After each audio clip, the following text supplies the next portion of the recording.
Love and myth, what wonderful things to go together.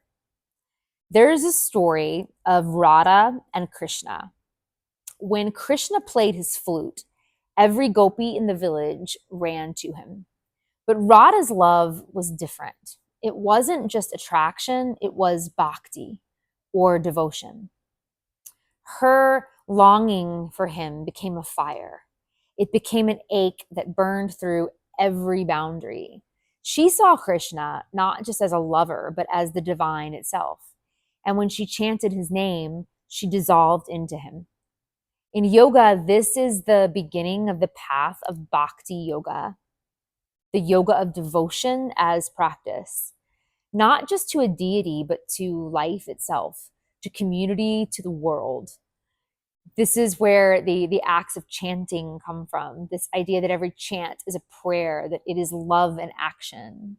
Radha teaches us that love is not possession, that love is surrender, that love is the expression of the heart until it can hold the infinite.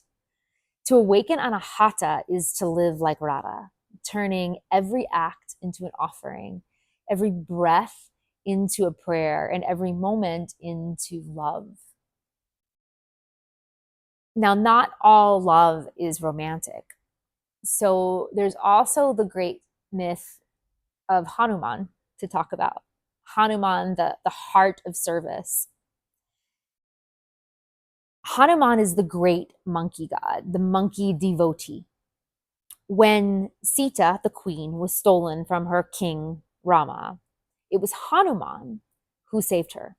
It was Hanuman who leapt across oceans, who carried mountains, who set fire to whole cities in devotion to her and to Rama, not for glory, not for himself, but for love. They say that when Hanuman was asked who lived in his heart, that he ripped open his chest, and inside were Ram and Sita, seated like gods on a throne. This is Bhakti Yoga. This is the heart chakra in action. This is love as service, love as action. Like John Mayer says, love as a verb. Anahata asks us, who do you carry inside your heart? Who would you cross oceans for? Who do you serve? Not out of duty or subservience, but out of devotion. Hanuman shows us that love is not passive. It's fierce, it's loyal, it's wild.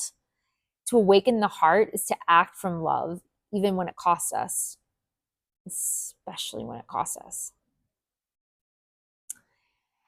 The third myth or story I like to equate to the heart chakra is that of Shiva and Parvati. Parvati fell in love with Shiva, the great yogi who sat in meditation for ages and had withdrawn from the world. But Shiva did not notice her. Everyone else did. She was the most beautiful woman in the world. Parvati could not get his attention, so she turned inward. She practiced tapas, deep discipline, fierce austerities.